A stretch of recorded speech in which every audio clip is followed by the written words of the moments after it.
Hey guys, Chico here, and welcome to a special video. Not many of you are familiar with this game. It's similar to Minecraft, except it's different because it has different graphics and stuff like that. So we're just going to go over the basics of the game by creating a new world. Why not keeping that name, and then we'll just put in the seed randomly. Should be a good seed. And we want to put not to cruel, not to creative, but to harmless. I really need help on this game because I don't even know how to craft things.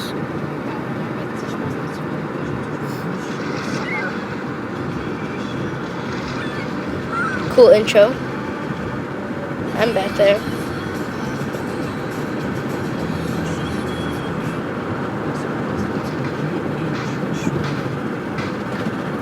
Oh, they abandoned me. Oh, that's the storyboard. That ship abandoned me, and I'm here. Okay, so graphics are nice. Got some nice water here. I really prefer these graphics over the other ones. And this has got like so much more. I think it has redstone in it too. And it has like copper ore and stuff. We got our favorite biome here. So let's get started by punching down a tree.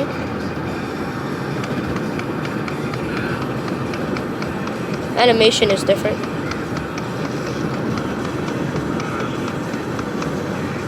Oh, this is what I need help on. Whenever you craft, you get that. But then how do you make a crafting table? Like, it's not possible to make one. How do you separate these things? I don't know. Oh. Not used to this. So, I'm not familiar with anything. So, I don't know if we'll be able to make a whole series. But we will do, like, just not that often. Just testing it out. Mobs are not passive here, which is kind of weird. Like, there's a bunch of new animals that attack you. If you want to know, SurvivalCraft is $3, I think, something like that, on the App Store. It's got pretty good ratings. Got some nice music in the background.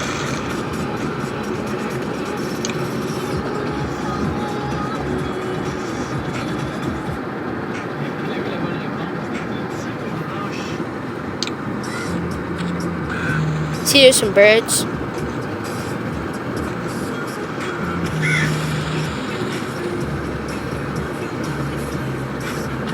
And you seem to have 4 hearts only. It's difficult to see what you're breaking. Now, last time you were on our program about a year ago, you were talking about an earlier version of this carbon. I think I'm breaking that. Yeah, okay. Place. We have carbon nanotubes. These are tubes. Okay. They're about 1/10,000th the diameter of a hair, and they are wound into yarns. So, like the and there's different stuff like sneak mode, and then third-person mode. Was we would charge those yarns.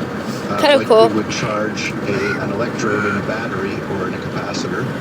And when we charge them, but I really need to make a crafting table, and I don't know how.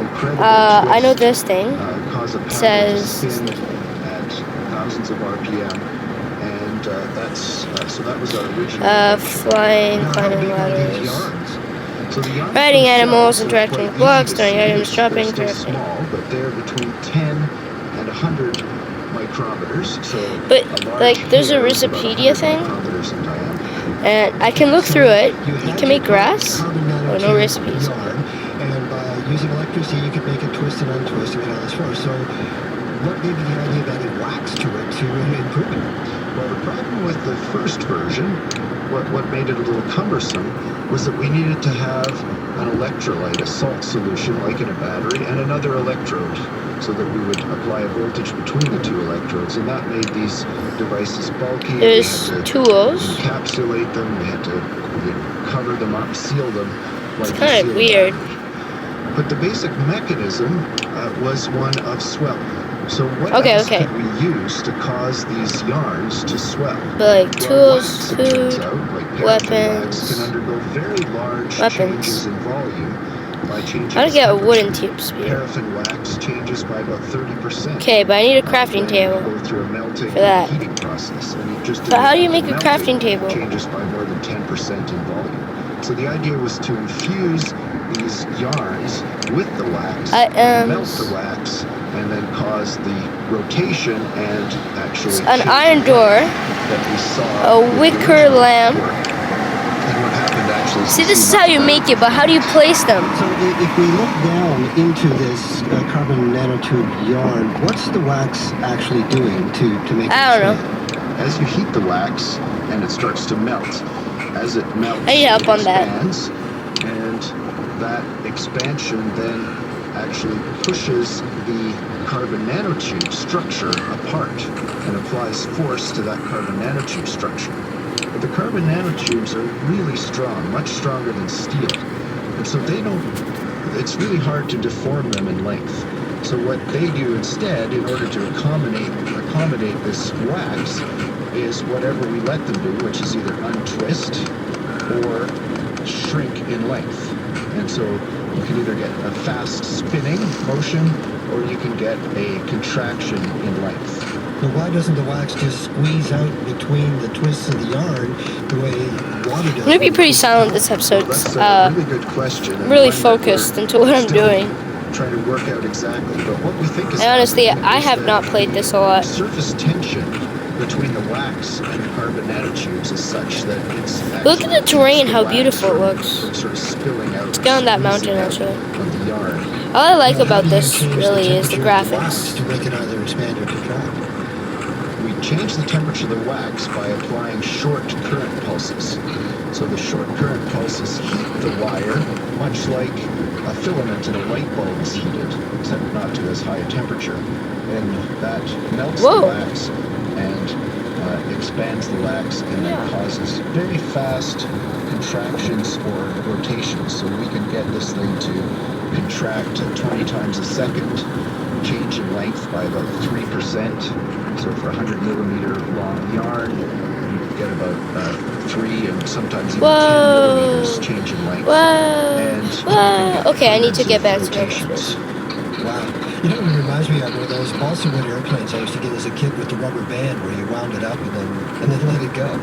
Well, that's a very good analogy, and in fact, we got a huge benefit. What the heck is this game? Increasing the twist so much that it's so weird. I'm the king of the world. Airplanes, you keep spinning, you keep twisting the rubber band. Eventually, it'll start coiling on itself. And that turned out to be a big key. Now you can get snow without a shovel. Even far better performance than what we previously achieved. So how much strength do you get out of these wax muscles? Yeah. Well, the amount of force that's they fun. Generate for a given size or let's get some more snowballs. Is about 100 times that of our own muscle. Wow. And the power also is about 100 times larger. So the amount of energy per unit time, or the amount of work that you can do per unit time, is about 100 times larger than in muscle. It's snowing. Anything else you can compare it to? Sure. Well, one of the most powerful things that we know of and is common is an internal combustion engine that we use to run our cars. We've been able to show power per mass, scaled by mass. Obviously, these things are much smaller than the engines that we're used to, but you can get leaves from crunching them. Time is higher than that of combustion engine. That is weird. That is messed up. You don't even need shears. This game is weird. Okay, let's get off this third person thing. It's raining. God, we have to... this is a weird game. I don't know how to play.